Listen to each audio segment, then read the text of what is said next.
My name is Clara, and I'm 20 years old. If there's one thing I've known by heart since I was little, it's this. I was never good enough. At least, not in my parents' eyes. Nathan grew up in Portland, Oregon, in a family where the title of golden child had been permanently stamped on my older brother, Nathan. He's 3 years older than me, the kind of son parents love to brag about at dinner parties. Nathan just made the state physics team. Nathan got invited to a summer research program by a college professor, or even, Nathan doesn't even need to study and he still gets the highest grades. But me? I was just little Clara, the name they'd mention when someone needed an example of a daughter who isn't particularly gifted but not a failure either. I wasn't rebellious or difficult, but I was invisible. Even when I pushed myself to exhaustion just to earn my parents' approval, the only response I'd get was a dismissive nod, like they were saying, "Yeah, you did your part. Good. Now step aside for your brother."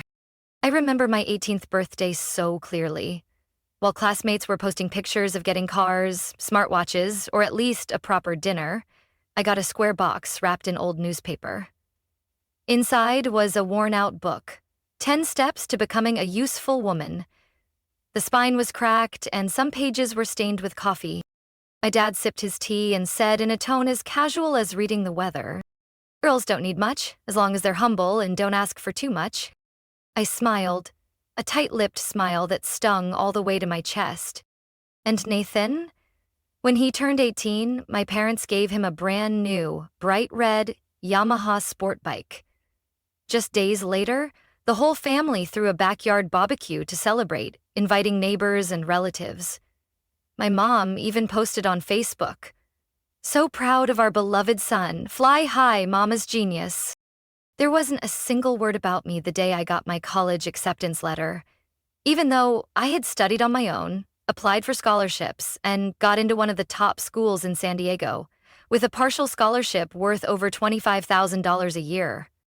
I showed my mom, hoping, just once, her eyes would light up because of me, but all she said was, "Huh, I guess the school's easier this year.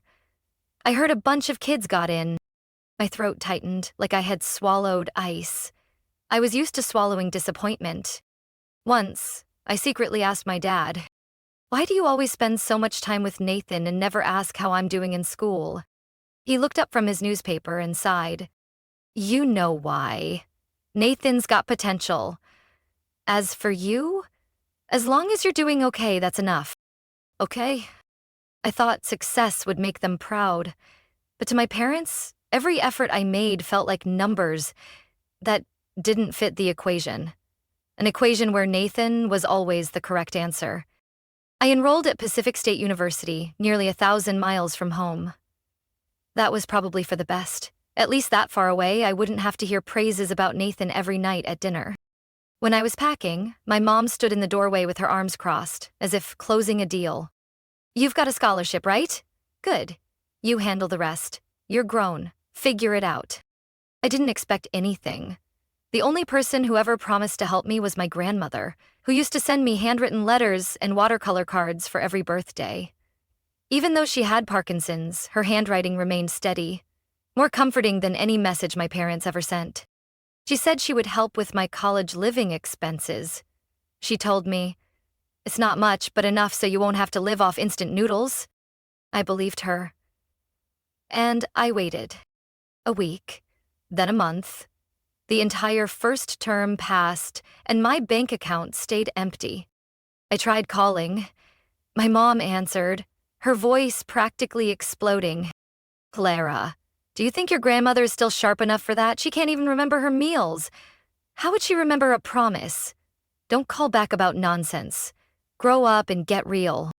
I put the phone down, throat tight. There was no one else to ask, no one to lean on. I walked to a nearby cafe and asked for a morning barista job. Thankfully, the owner was kind and let me work weekends too. At night, I edited articles for an English website about vintage books. The pay was dirt low, but I could do it online, typing while studying. Some days, my schedule was packed from 8 a.m. to 5 p.m. I'd barely have time to eat a protein bar while running between buildings. At night, I'd doze off on my laptop, eyes burning as I tried to edit spelling errors in half-finished manuscripts. Our dorm room barely fit a bunk bed, a desk, and a small, dented fridge. I shared it with Sophie, a third-year architecture student. Luckily, she was quiet but thoughtful. On nights I came back late, she would leave bananas or granola bars on my desk without a word. Sometimes, I felt grateful just because someone left me a snack. In mid-November, my laptop broke. The screen went black after a power outage. I stared at it for hours, like a kid who'd just lost their only toy. My notes, my job. Everything was in there.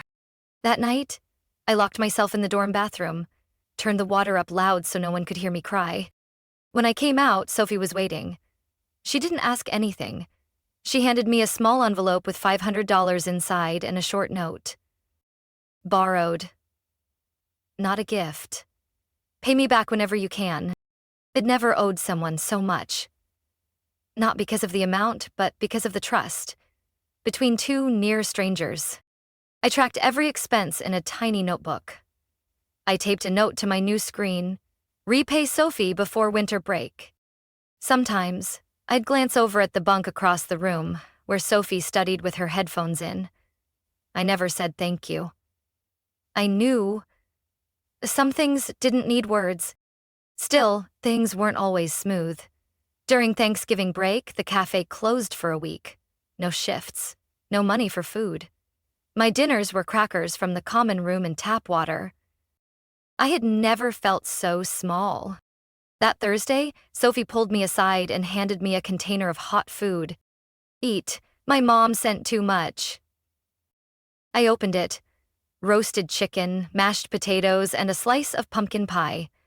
The smell made me dizzy, not from hunger, but because someone remembered me.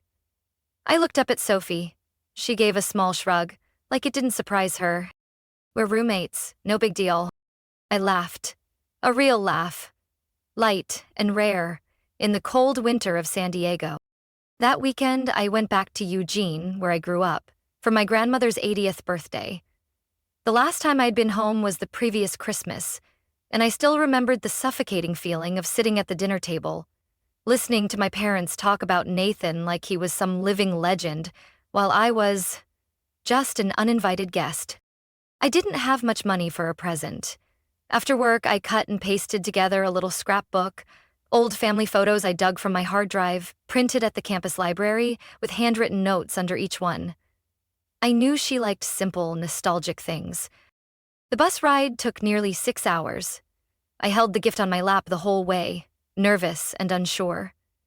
I didn't know if I still had a place in the world. My parents had built entirely around Nathan. When I arrived, the party had already started.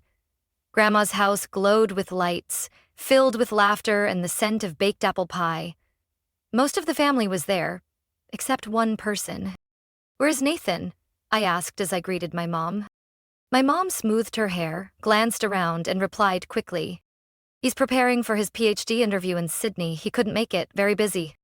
My dad, standing nearby, laughed and told Uncle Mike that Nathan was working with a top professor in Australia. His future's looking bright. I pressed my lips together. Since he went to college, I'd only received a handful of short, dry texts from him. Usually wrong links or old Netflix password requests. The party went on cheerfully. Relatives took turns giving toasts. When it was my turn, I handed Grandma the little scrapbook, my hands slightly trembling from embarrassment. Surrounded by shiny boxes, mine was just a handmade paper gift. She opened it, flipping through each page. I saw her eyes blur under the light. "Only Clara remembered me," she said hoarsely. "Even though I sent $1,500 every month, like I promised." "Wait, what?" I whispered, unable to believe what I'd just heard. "I sent it every month, into your parents' account. They told me you were very frugal, even generous enough to help Nathan pay off his student loans." I heard every word, every syllable, like cold stones crashing into me. I stood up. One question echoed in my head. What have I been surviving on for the past 2 years?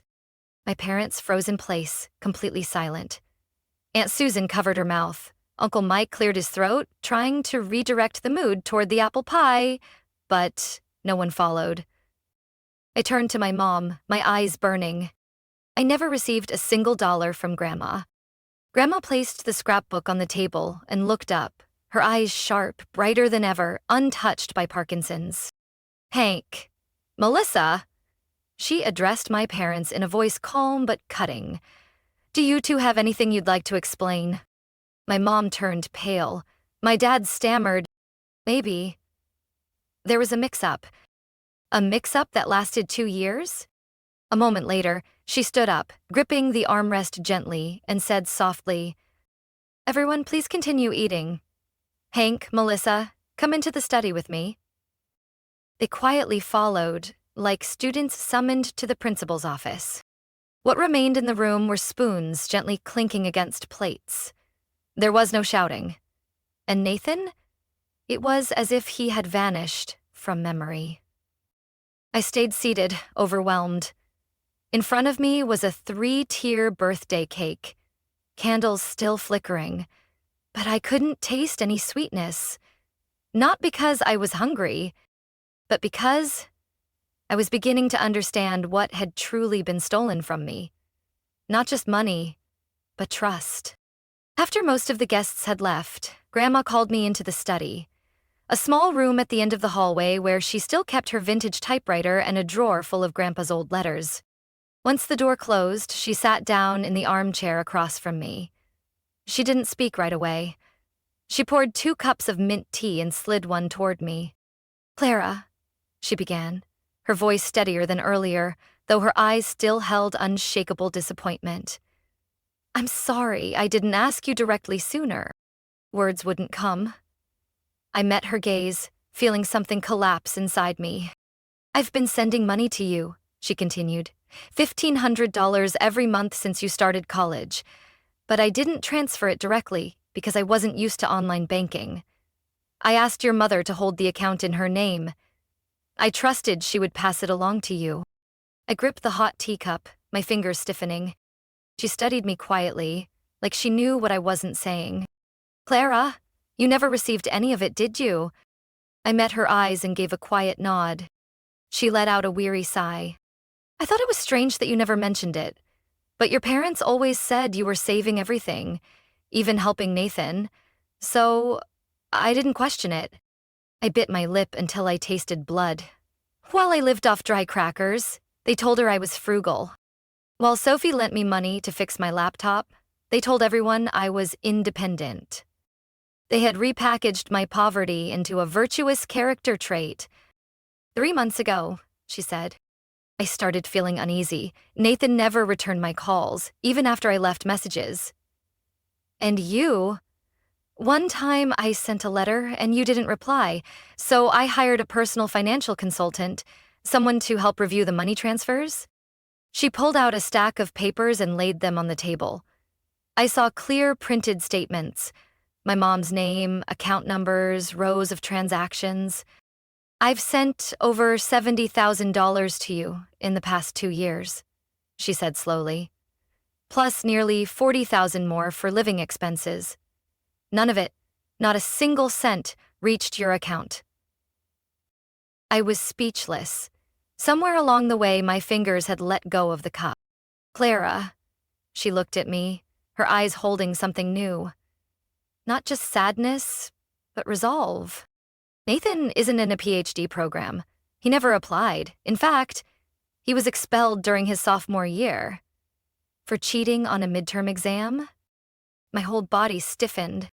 I'll never let you do that, she continued. He got into cryptocurrency.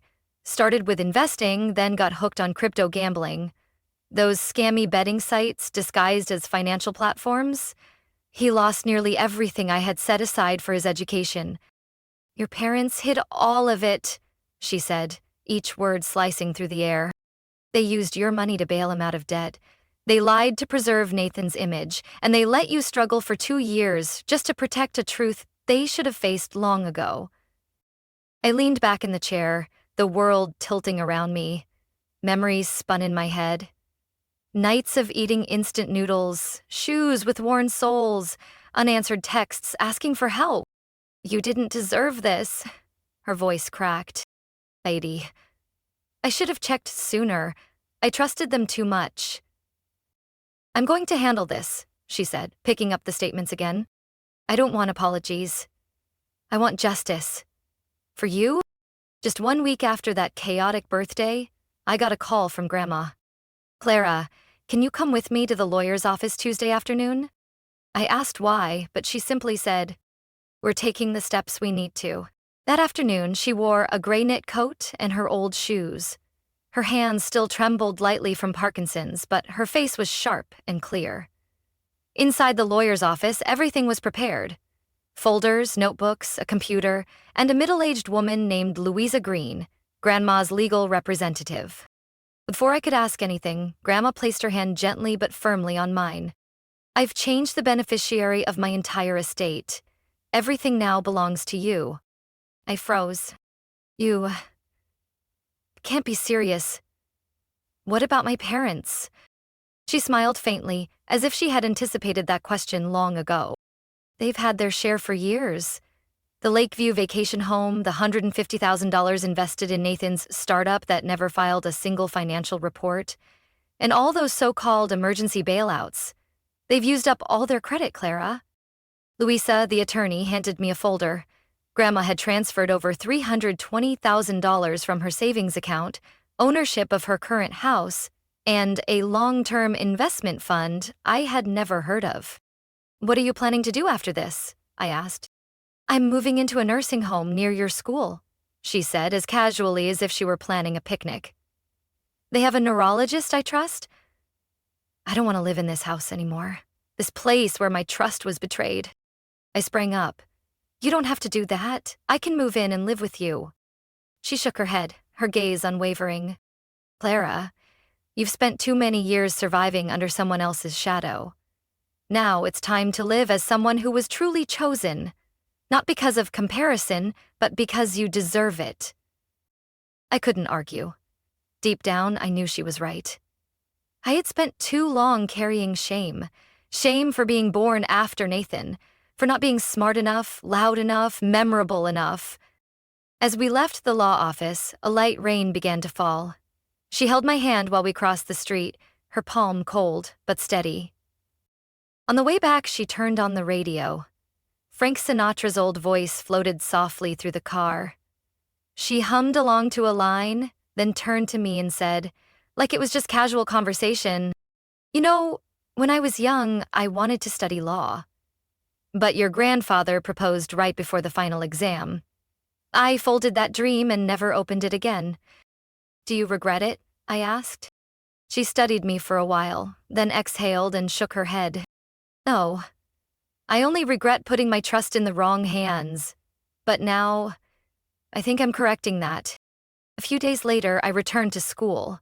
When I opened my locker, I found a slip of paper tucked in one of my books. Confirmation that the new semester's tuition had been paid in full.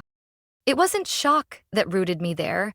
It was the quiet realization that I didn't have to fight anymore.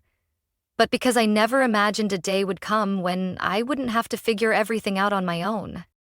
Sophie walked up, tapped lightly on my locker. "Your grandma sent another package?" "Not cookies this time," I said. "It's a whole new life." A week later, I received an email from the bank confirming I was now the official beneficiary of 3 investment accounts. One of them was named Clara's Compass Learning and Personal Development Fund. Grandma had created. It could only be used for education, travel, or launching a nonprofit project. I laughed out loud, reading the note she added. "No purse shopping allowed. I'm watching." And in that fleeting moment, it felt like life was returning tiny pieces of what I had once lost. I was making coffee in the dorm kitchen when Sophie rushed in, eyes wide like she'd seen a ghost. "Clara, your parents are downstairs. They're asking which room is yours." I didn't tell them. My hand froze over the coffee filter. The slow drip sounded heavy, matching the thump in my chest. I took a deep breath, wiped my hands on my shirt, and stepped out. The hallway was empty. The early spring air still carried a chill, but it wasn't as cold as what I felt when I saw them turn to face me. My mom stood against the wall, gripping her purse so tightly her knuckles were white. My dad said nothing, eyes darting anywhere but at me. "Do you have a few minutes?" Mom asked, her voice softer than usual. I led them to my room. Sophie had discreetly disappeared, leaving just enough quiet and tension. My mom sat on Sophie's bed while my dad leaned against my desk. Both of them looked around like they were trying to find a version of me they could still control in this cramped room. "Clara," Dad started, "we know. You're angry. But Nathan's situation is really bad," Mom jumped in. "You don't know. He's been threatened. Some loan sharks came to the house." I cut her off. "Funny. I don't remember giving them our address." Dad hesitated. Mom didn't. "Clara, you need to talk to Grandma. She's acting impulsively, you know that. You've always been the calm one in this family. Please, help your brother. Just once." When I was hungry enough to eat moldy bread for 3 days, who helped me? When I cried because my laptop broke and I couldn't study or work, who asked if I was okay? Mom looked confused. "But you're the strong one. You always figured things out." I let out a bitter laugh, one so unfamiliar it startled even me. "And because I figured things out, you assumed I was a permanent source of money, didn't you?" "Don't say that." Dad spoke up, finally sounding irritated. "Then how should I say it? You took the money Grandma sent me. Not once or twice, every month, for 2 years. I don't have to guess. I've seen the statements." Mom started crying. "Nathan, he's struggling. He can't control himself. He needs saving." "I needed saving too," I said, my voice catching but steady. "I needed love. I needed protection. And every time, you chose him. Over and over again." "You're being selfish," Mom whispered. "He's still your brother." "No. I'm not being selfish. I'm protecting what little of me is left, the part neither of you ever bothered to see." Dad stepped forward, fists clenched, but he wasn't angry, just desperate. "Clara, you know your mother has a weak heart. She's on medication now. If she finds out you were behind Grandma changing her will?" I cut him off. "I don't need to hide that. If Grandma changed her will, it wasn't because of me. It was because of the truth she uncovered, and if you're looking for someone to blame, I won't carry that for you anymore." I walked over and opened the door. "I don't hate Nathan, but I won't sacrifice my life to clean up the mess you created and pinned on him." "Clara, please. I used to be the daughter who followed every rule. Not anymore." Mom cried, but I didn't budge. "I'm still your daughter, but that no longer means I have to trade my freedom for your false sense of peace." Dad lowered his head. Mom said nothing more. When they left, I closed the door, leaned against it, and let the silence settle inside me. For the first time, I felt like I was standing on my own 2 feet. No fear. No bowing my head. The very next day, I submitted my resignation for the night shifts at the cafe.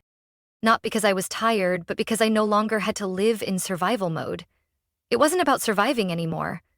No rushed exams, no sad dinners scraped from old jars. I kept my part-time job at a small bookstore near the campus library.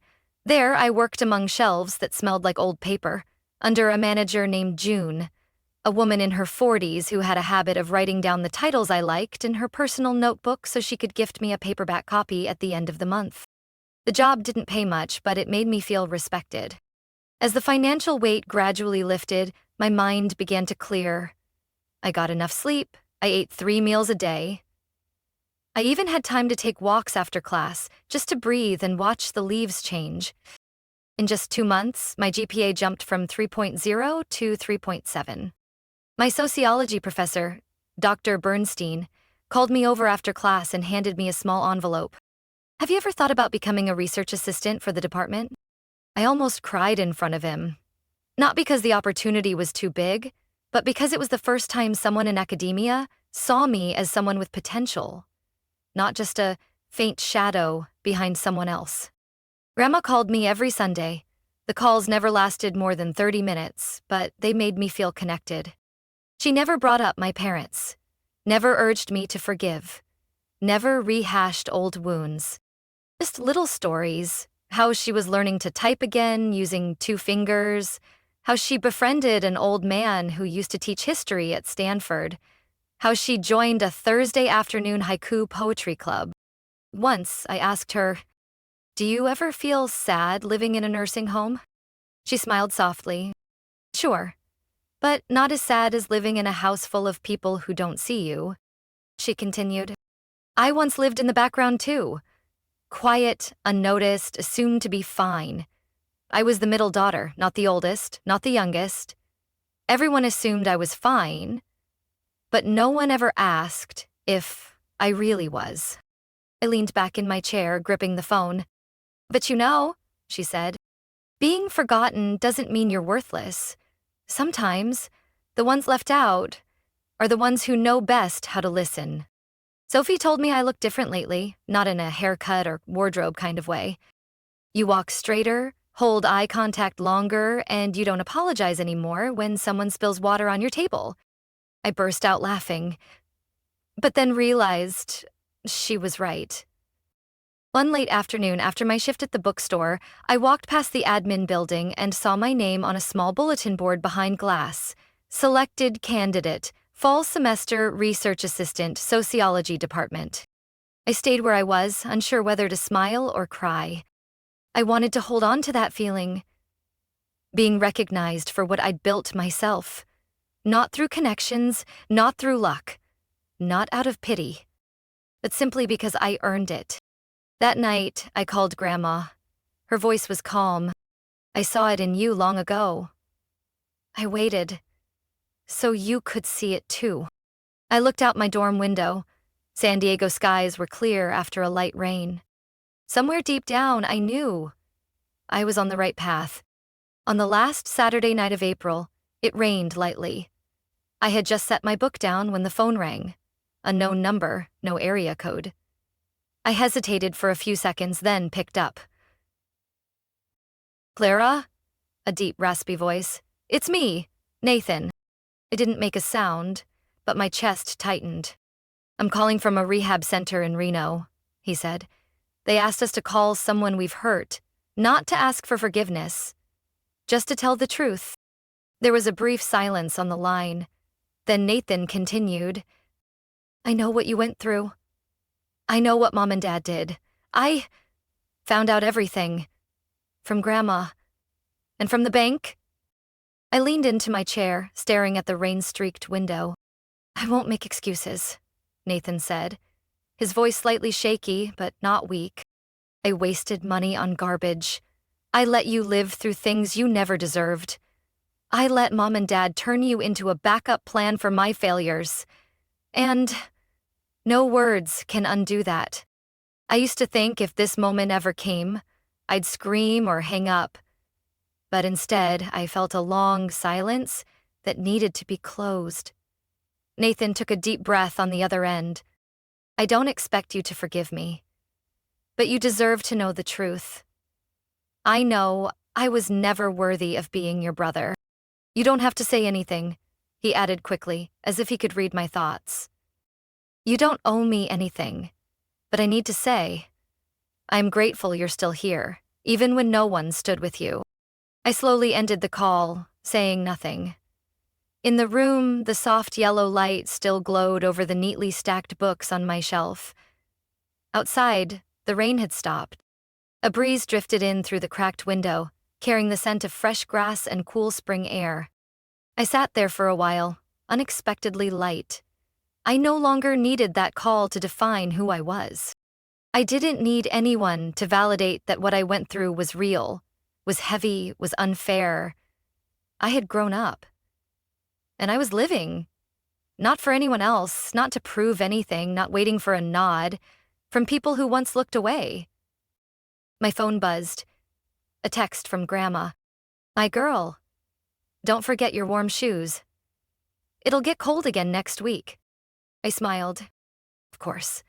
She didn't need to say anything profound. One little reminder was enough to let me know I was loved.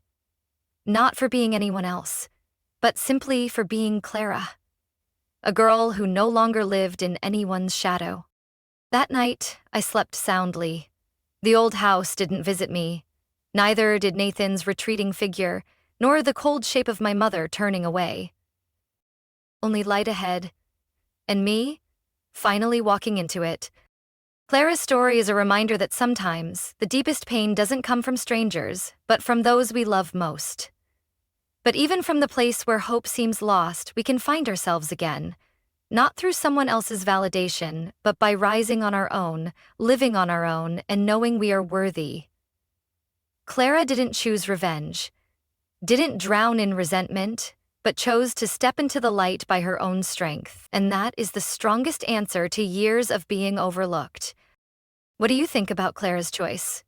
What would you do if you were in her shoes? Leave your thoughts below.